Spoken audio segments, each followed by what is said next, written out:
दीदी के मरने के बाद मेरी शादी मेरे जीजाजी से हो जाती है।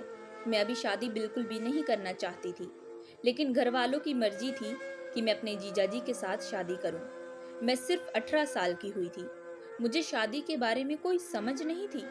जब सहेलियों को यह पता चला कि मेरी शादी मेरे ही जीजाजी से साथ होने वाली है, तो वो मुझे कहने लगी, तू तो उनके सामने पूरी बच्ची है। तू कैसे सुहागरात की रात अपने जीजाजी को संभालेगी, क्योंकि तेरे जीजाजी दिखने में बहुत ही ज्यादा ताकतवर है। सहेलियों की बातें सुनकर मैं बहुत ही ज्यादा घबरा जाती थी। सुहागरात की रात मेरे माथे से पसीने छूटने लगते हैं। मेरे दिलों की जो धड़कनें थी वह बढ़ने लगती हैं। तभी मेरे जीजाजी कमरे में आते हैं, और कमरे में आते ही जीजाजी ने मेरे साथ ऐसा कुछ किया जिसे सुनकर आप लोगों के होश उड़ जाएंगे। दोस्तों, इस कहानी में क्या हुआ, अगर सबसे पहले कोई हमें कमेंट करके बताएगा तो उसे हम अगली स्टोरी में शॉर्ट आउट देंगे। तो फटाफट हमें जरूर कमेंट करें। तो फटाफट हम इस कहानी को शुरू करते हैं। दोस्तों, यह कहानी उन दिनों की है जब मैं बिहार के एक छोटे से गांव में रहती थी। मेरा नाम दीपा था। मैं अपने माता पिता की छोटी बेटी थी। मुझसे मेरी बड़ी बहन का नाम गायत्री था। हमारे माता पिता हम दोनों बहनों को बेइंतहा प्यार करते थे। मैं बचपन से ही बहुत ही ज्यादा सुलझी हुई लड़की थी। दूसरी तरफ देखा जाए तो जो मेरी बड़ी बहन थी वह बहुत ही ज्यादा चुस्त और फुर्तीली लड़की थी। मैं अक्सर लोगों के सामने जाकर बात करने से भी बहुत ज्यादा डरती थी। मेरी इस कमी के बारे में मेरे माता पिता अच्छे से जानते थे। जब कभी मेरे स्कूल में किसी लड़की के साथ झगड़ा होता तो मेरी बहन तुरंत आकर उस लड़की के साथ झगड़ा करने लगती। मुझ में तो बिल्कुल भी हिम्मत नहीं होती थी, बल्कि मैं तो उल्टा उस वक्त खूब रोने लगती थी। उन दौरान दीदी ही मुझे संभाला करती थी। वह हमेशा मेरी हिम्मत को बढ़ाया करती थी, लेकिन मैं अपनी दीदी से बेइंतहा प्यार करती थी। लेकिन जैसे जैसे हम दोनों बहनें बड़ी होती जा रही थी, तो दीदी उसके बाद कॉलेज में शिफ्ट हो चुकी थी। दीदी जब कॉलेज जाती तो उन दौरान उन्हें एक लड़के से मोहब्बत हो जाती थी। वह लड़का उसी कॉलेज में उनके साथ पढ़ता था। वह लड़का हमारी कास्ट का बिल्कुल भी नहीं था, लेकिन तब भी दीदी उसके साथ शादी करने के सपने देखने लगती थी। जब दीदी ने पहली बार मुझे उस लड़के की तस्वीर दिखाई और अपने प्यार का इजहार किया, तो मैं ये सुनकर शौक हो चुकी थी। मैंने तभी दीदी को कहा कि दीदी, आपको पता ही है हमारे परिवार में अदर कास्ट से शादी करना बिल्कुल भी अलो नहीं है। अगर मम्मी पापा जब ये सुनेंगे तब वो आप पर बहुत ही ज्यादा गुस्सा करेंगे, और क्या पता ये लड़का भी आपसे सच्ची मोहब्बत ना करता हो। क्योंकि मैंने अक्सर अपनी सहेलियों के मुंह से सुना था, कॉलेज में लड़के लड़कियां एक दूसरे के साथ फ्लर्टिंग करते हैं। मेरी बात सुनकर दीदी कहने लगी कि नहीं दीपा, ये लड़का वैसा बिल्कुल भी नहीं है। मुझे सच में प्यार करता है। मानती हूँ कि कॉलेज में ये सब चलता है, लेकिन ये बाकियों के मुकाबले बहुत अलग है। तभी दीदी मुझे कहने लगी कि तू चिंता बिल्कुल भी मत कर, अभी मैं इसे परखूंगी, उसके बाद ही मम्मी पापा को कुछ बताऊंगी। उसके बाद से दीदी रोज कोई ना कोई बहाना करके उस लड़के के साथ घूमने के लिए जाया करती थी। यह बात मुझे अच्छे तरीके से पता थी, लेकिन मैं घर में किसी को कुछ नहीं बोलती। यूं ही करते करते दीदी का कॉलेज भी कंप्लीट होने वाला था। अब वो पहले से मुकाबले और ज्यादा उस लड़के को चाहने लगी थी। तभी एक दिन दीदी मुझे कहने लगी कि उस लड़के ने मुझे प्रपोज किया है और कहा है कि आज रात को ही वह अपनी माँ से हमारी शादी के बारे में बात करेगा। ये कहते ही दीदी के चेहरे पर मुस्कुराहट आ जाती है। हालांकि मैं भी दीदी के साथ खुश थी।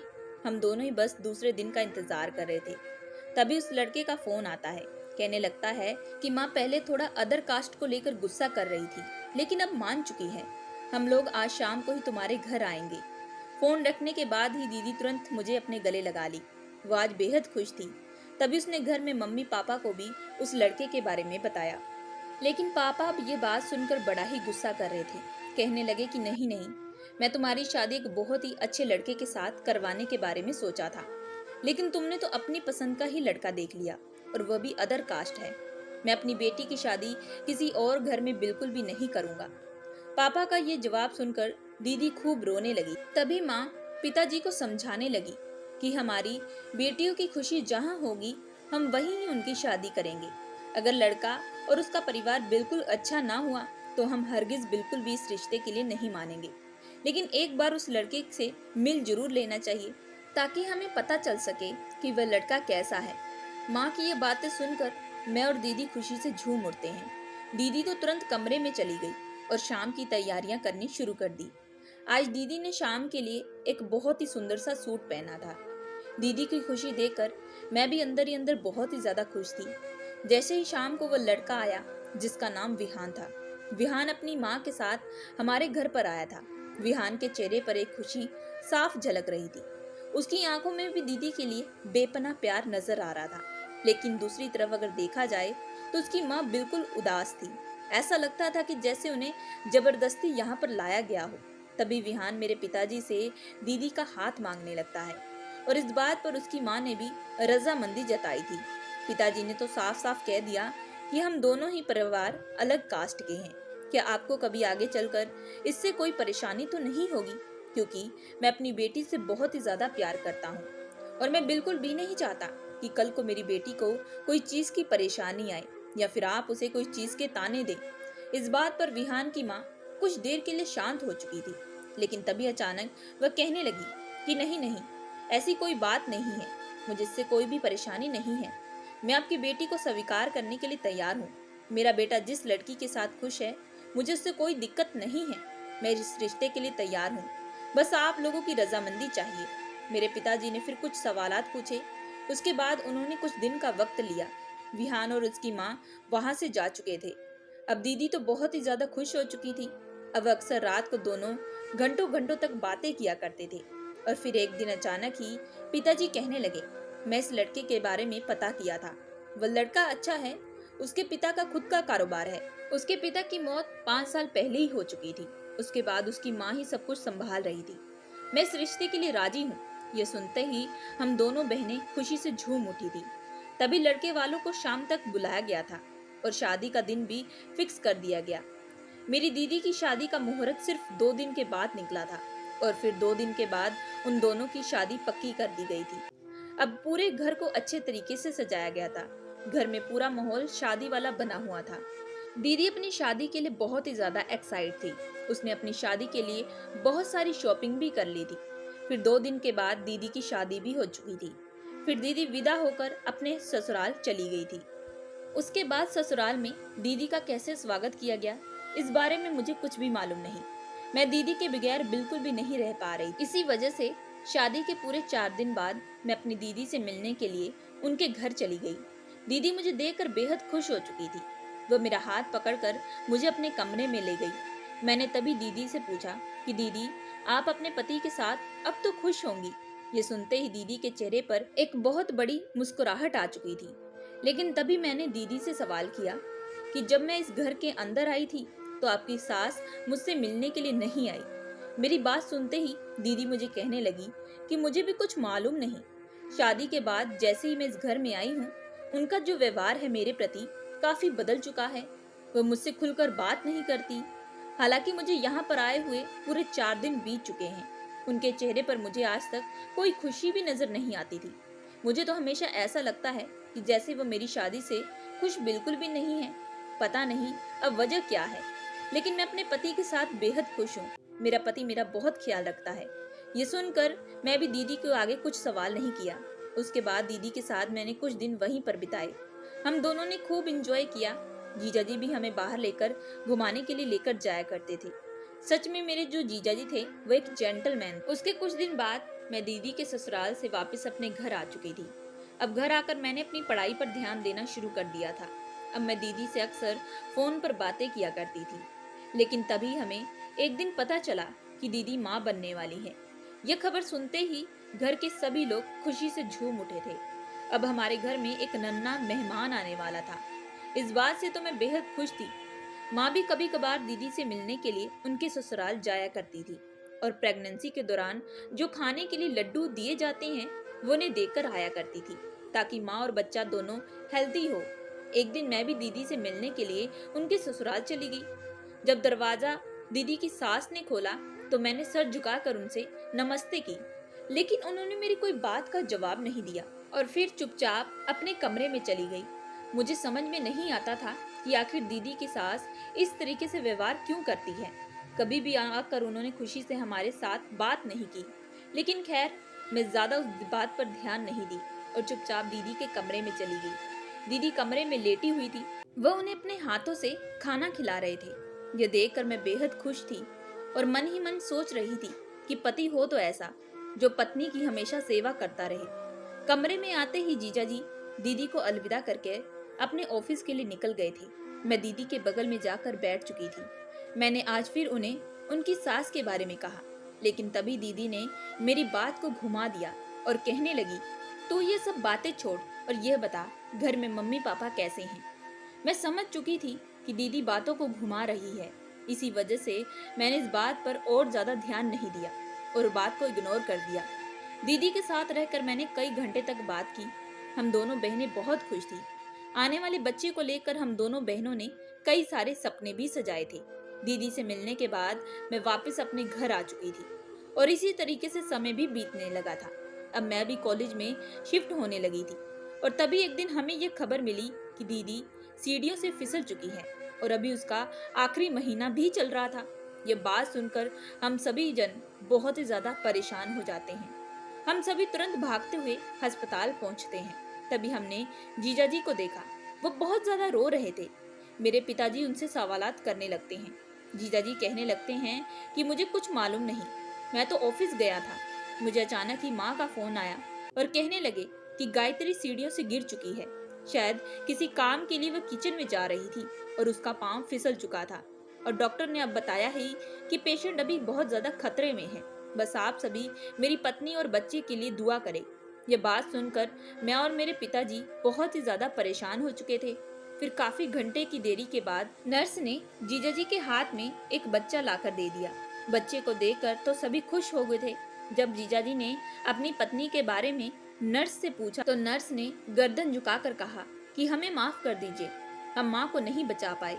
यह बात सुनते ही हम बिल्कुल भी समझ नहीं पा रहे थे कि हम एक तरफ खुश होएं या फिर रोएं। उन दौरान मेरे परिवार वाले बहुत ज्यादा रोए थे।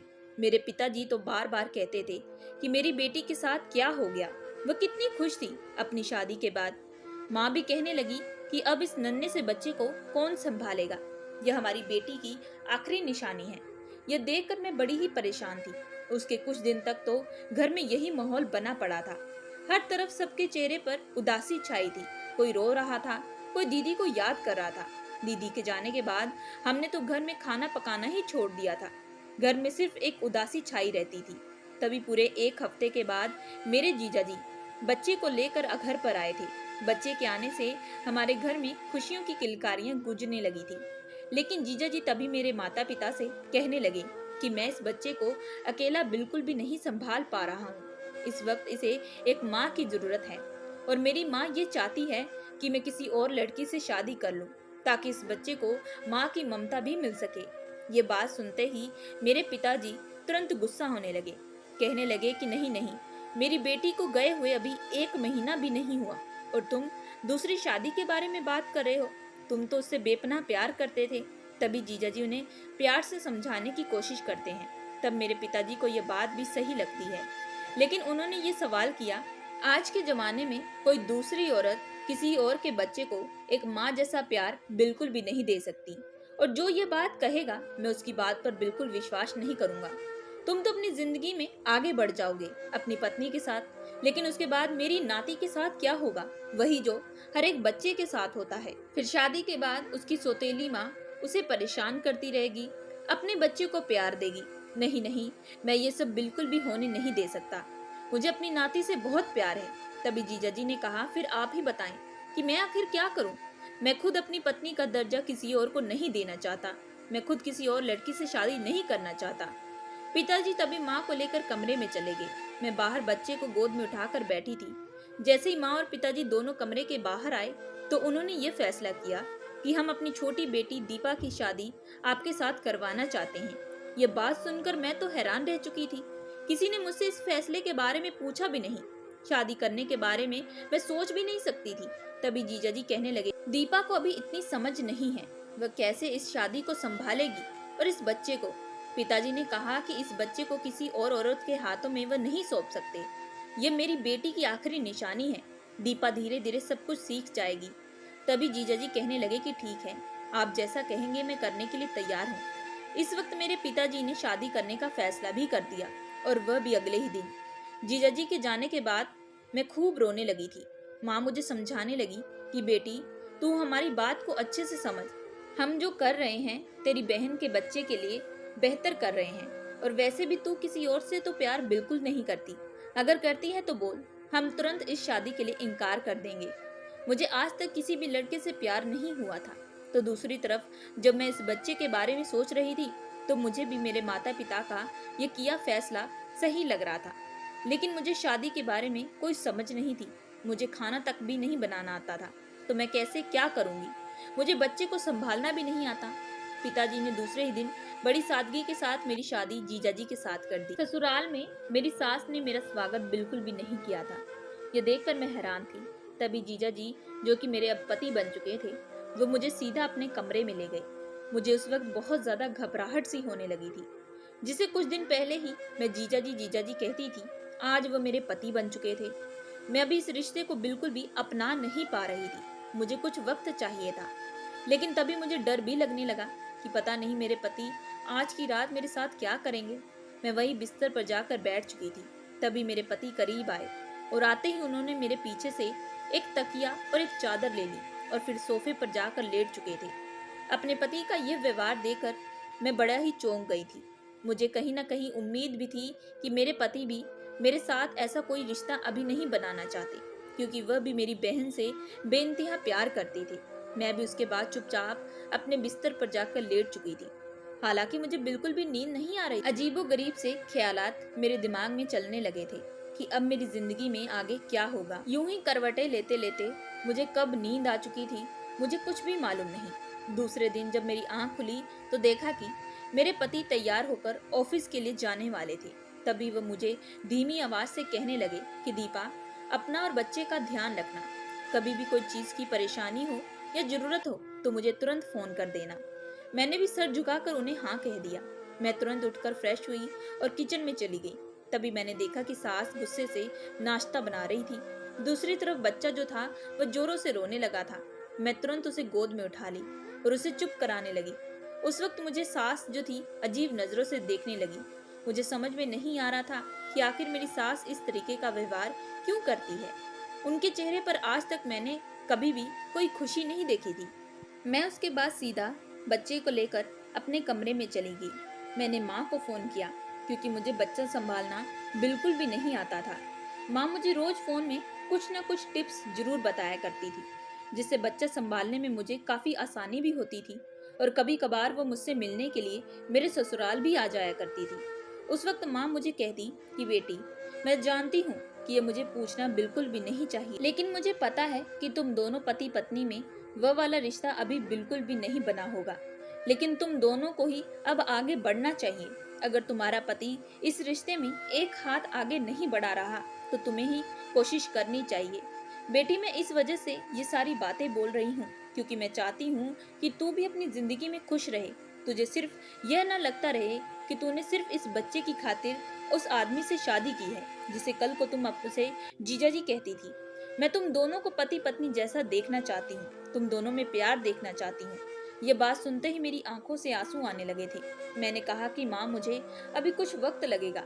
मैं कभी भी दीदी की जगह बिल्कुल भी नहीं लेना चाहती थी, लेकिन किस्मत ने मुझे यहाँ पर लाकर रख दिया है। अब मैं रोज बच्चे को अकेली घर पर संभाला करती, पति ऑफिस के लिए निकल जाया करते। लेकिन एक दिन मेरी तबीयत बहुत ही ज्यादा खराब हो चुकी थी। उस दिन मुझे बहुत तेज बुखार आ चुका था। तभी मेरे पति ने बच्चे को मुझसे अलग कर दिया था ताकि मेरा बुखार बच्चे को ना लगे। और रात भर उन्होंने ठंडे पानी की पट्टियां भी की थी। वह रात भर मेरे लिए काफी परेशान भी हो रहे थे और वहीं बिस्तर पर मेरा हाथ पकड़कर लेट चुके थे। सुबह जब मेरी आंख खुली तो मैं देखकर हैरान रह चुकी थी। मैंने तुरंत अपना हाथ पीछे किया, लेकिन उस वक्त मैं चुपचाप अपने पति के चेहरे को देख रही थी। वो वाकई बहुत ही हिम्मत वाले थे, जिन्होंने अपनी पत्नी को खो दिया, जिससे वह बेइंतहा प्यार करते थे, और अब इस रिश्ते को भी बखूबी से निभा रहे हैं। जब वो सो रहे थे, तुरंत मेरे पति की आंखें खुल चुकी थी और वह मेरे माथे पर हाथ लगाने लगे। कहने लगे कि शुक्र है, तुम्हारा बुखार तो अब ठीक हो चुका है, लेकिन कुछ मेडिसिन है, वो तुम्हें मैं लाकर दे दूंगा। तुम वह टाइम पर खा लेना। आज से अपना ख्याल भी रखना। पति के मुंह से अपनी परवाह सुनकर मेरे दिल में अपने पति के लिए मोहब्बत सी जागने लगी थी। अक्सर पति रात को जब भी आते तो बच्चे के साथ साथ मेरे लिए भी कोई ना कोई चीज लेकर जरूर आया करते थे।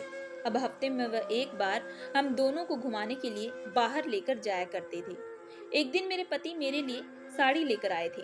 कहने लगे, आज तुम ये साड़ी जरूर पहनना, इसमें तुम काफी अच्छी भी लगोगी। मैंने जैसे ही वह साड़ी पहनी, तुरंत मेरे पति मेरी तारीफें करने लगे। उस वक्त कमरे में हम दोनों के अलावा कोई भी मौजूद नहीं था। वह धीरे से मेरे करीब आए और मेरे सर पर 50 का नोट मारने लगे। कहने लगे कि तुम्हें कभी भी किसी की नजर ना लगे। ये बात सुनते ही मेरे चेहरे पर मुस्कुराहट आ चुकी थी और तभी वह धीरे से मेरे कान के करीब आए और कहने लगे, आज रात मेरा इंतजार करना, बच्चे को जल्दी सुला देना। मैं तुम्हें कुछ सरप्राइज देना चाहता हूँ, क्योंकि आज से हम अपनी नई जिंदगी की शुरुआत करेंगे। मैं अपने पति का इशारा कहीं ना कहीं तरीके से समझ चुकी थी। तभी वह किसी काम के सिलसिले से घर से बाहर जा चुके थे। लेकिन उसके बाद मेरे साथ एक ऐसा हादसा हुआ जिसे आप लोग सुनकर हैरान रह जाओगे। उस वक्त मेरी सास तुरंत मेरे कमरे में आई और मेरा हाथ पकड़कर मुझसे खूब झगड़ा करने लगी। कहने लगी कि तुम्हारा अफेयर चल रहा है किसी और लड़के के साथ। मैंने उन्हें कहा कि माँ जी, आप ये सब बातें क्या कर रही हैं। तभी वह कहने लगी कि तेरी और तेरी बहन की शादी मैं कभी भी अपने बेटे के साथ बिल्कुल भी नहीं करवाना चाहती थी, लेकिन मेरा बेटा ही पागल था जो तेरी बहन से शादी कर बैठा। अपनी सास के मुंह से ये सारी बातें सुनकर मुझे बहुत तेज गुस्सा आ रहा था। सास जैसे ही मुझे घर से निकालने वाली थी तो मैं तुरंत अपने बच्चे को गोद में उठा लेती हूँ। मैंने कहा कि मैं अपने बच्चे को छोड़कर कहीं भी नहीं जाऊंगी, लेकिन तभी सास मुझसे मेरा बच्चा छीनने लगती है। लेकिन मैं भी तभी मौका पाकर वहां से भाग जाती हूँ। मैं सीधा अपने घर चली जाती हूँ। अपने माता पिता को सास के साथ हुए झगड़े के बारे में सारी बात बताती हूँ। माता पिता ने सोच के रखा था कि जब मेरे पति आएंगे तब उनसे उनकी माँ के बारे में पूछेंगे। अगर इतना ही गुस्सा था तो आखिर उस वक्त शादी के लिए क्यों हाँ भरी। मुझे पूरी उम्मीद थी कि आज मेरे पति आएंगे और मुझे यहाँ से लेकर जाएंगे। लेकिन उसके बाद मैं पूरे 8 महीने तक अपने माता पिता के घर बैठी रही। मेरे पति ने मुझे एक बार भी फोन नहीं किया। उल्टा जब मैं उन्हें फोन करती तो वह मेरा फोन भी ब्लॉक लिस्ट में डाल देते। यह देखकर मैं काफी परेशान हो चुकी थी। उस दिन हम अपनी जिंदगी की शुरुआत करने लगे थे, लेकिन फिर से पता नहीं किसकी नजर लग चुकी थी। मुझे अपने पति की बहुत ही ज्यादा याद आ रही थी। लेकिन धीरे धीरे माता पिता को भी यह समझ में आ चुका था कि मेरे पति भी अपनी माँ के साथ ही मिले हुए हैं। शायद वह भी मुझे उस घर से निकालना चाहते थे। आखिर सच क्या था यह मुझे मालूम नहीं, लेकिन मुझे इससे बहुत ही ज्यादा तकलीफ भी हो रही थी। जब भी मेरे माता पिता मेरे ससुराल में मेरे पति से मिलने के लिए जाते तो सास उन पर गुस्सा करके उन्हें घर से निकाल देती। मेरे पति से मुलाकात बिल्कुल भी नहीं हो पा रही थी। अब ऐसे ही दिन बीते जा रहे थे। मैंने सोच लिया था शायद यही मेरी किस्मत में लिखा है। उसके बाद मैं अपने बच्चे की तरफ भी ध्यान देने लगी थी। लेकिन एक दिन अचानक मैं और मेरे पिताजी सब्जी लेने के लिए बाजार गए थे। तभी वहां पर मेरे पति से मुलाकात हो चुकी थी। अचानक वे पीछे आकर खड़े हो चुके थे और कहने लगे कि अंकल आप कैसे हैं। पिताजी उस पर तो बरस पड़े। उसके बाद मेरे पति ने मुझसे कहा कि अच्छा हुआ तुम्हें तुम्हारी मोहब्बत मिल चुकी थी, नहीं तो शायद मैं ही जिंदगी भर अपने आप को कोसता रहता। देखो आज तुम अपनी जिंदगी में कितनी खुश हो। यह बात सुनते ही मैं और मेरे पिताजी दोनों हैरान रह चुके थे कि आखिर मेरे पति ये सब क्या बोल रहे हैं। लेकिन तभी पति के मुंह से यह पता चला कि मेरी सास ने उन्हें कहा कि मैं किसी लड़के से प्यार करती हूँ और उसके लिए मैं हमेशा हमेशा के लिए वह घर छोड़कर चली गई हूँ। मैंने अपनी सफाई देने की पूरी कोशिश की। मैंने सारी वह बात बताई जो उस रात मेरी सास ने मुझे कही थी। मेरे पति ये बातें सुनकर हैरान रह चुके थे। कहने लगे कि मेरी माँ इतना कुछ कर सकती है, मुझे सच में मालूम नहीं। इसी वजह से शायद आज वह बिस्तर पर पड़ी हैं। उन्हें भी अपने किए की सजा मिल चुकी है। वह दिल की मरीज बन चुकी हैं। तभी मेरे पति मेरे पिताजी का हाथ पकड़कर माफी मांगते हैं और कहते हैं कि मुझे ये सब के बारे में कुछ भी मालूम नहीं था, लेकिन मैं ये जानता हूँ और मैं ये आपको भी बताना चाहता हूँ कि माँ ने ये सब क्यों किया। उन्होंने ये सब इस वजह से किया क्योंकि वह मेरी शादी अपने धर्म की किसी और लड़की के साथ करना चाहते थे। वह शुरू से ही इस रिश्ते के खिलाफ थी, लेकिन मेरी खुशियों के आगे उन्हें अक्सर झुकना पड़ा था। लेकिन मैं आपको इस बार विश्वास दिलाता हूँ कि आपको दीपा को लेकर अब कोई भी चिंता करने की बिल्कुल भी जरूरत नहीं है। अब मैं दीपा के साथ हमेशा रहूंगा, उसे हमेशा खुश रखने की पूरी कोशिश करूंगा। सिर्फ मुझे एक बार मौका दे, मैं दीपा के साथ अपनी जिंदगी गुजारना चाहता हूँ। यह कहते ही मेरे पति की आंखों से आंसू आने लगे थे। उसके बाद मैं बच्चे को लेकर अपने पति के साथ ससुराल हमेशा के लिए चली गई। सास उस वक्त मुझे देखकर हैरान रह चुकी थी। लेकिन उस वक्त पति गुस्से से उन्हें डांटने लगे थे, क्योंकि उन्हें भी समझ में आ चुका था कि उन्हें सारी सच्चाई के बारे में मालूम हो चुका है। उस वक्त मेरे पति मेरा हाथ पकड़कर सीधा मुझे कमरे में ले गए और उन्होंने मुझे कसकर पकड़ लिया। उस दौरान उनके दिलों की धड़कनें थी बढ़ने लगी थी, जो मैं अच्छे से महसूस कर पा रही थी। वो मुझे कहने लगे कि उस रात में वापस आया जब माँ ने मुझे ये सारी सच्चाई बताई, मुझे काफी तकलीफ हुई, क्योंकि मैं तुम्हें चाहने लगा था और तुम्हारे साथ अपनी जिंदगी की शुरुआत करने चाहता था, लेकिन अब तुम मेरे पास आ चुकी हो। ये कहते ही उस वक्त हम दोनों एक दूसरे की बाहों में समाने लगे थे, और वही हुआ जो हर एक पति पत्नी के बीच होता है। अब धीरे धीरे मैंने अपने परिवार को फिर से संभालना शुरू कर दिया था और सास की भी दिन रात सेवा करने लगी। अब सास को भी समझ में आ चुका था कि उसने जो किया था वह बहुत ही ज्यादा गलत था। तो दोस्तों, मैं आशा करती हूँ कि आप लोगों को ये कहानी पसंद आई होगी।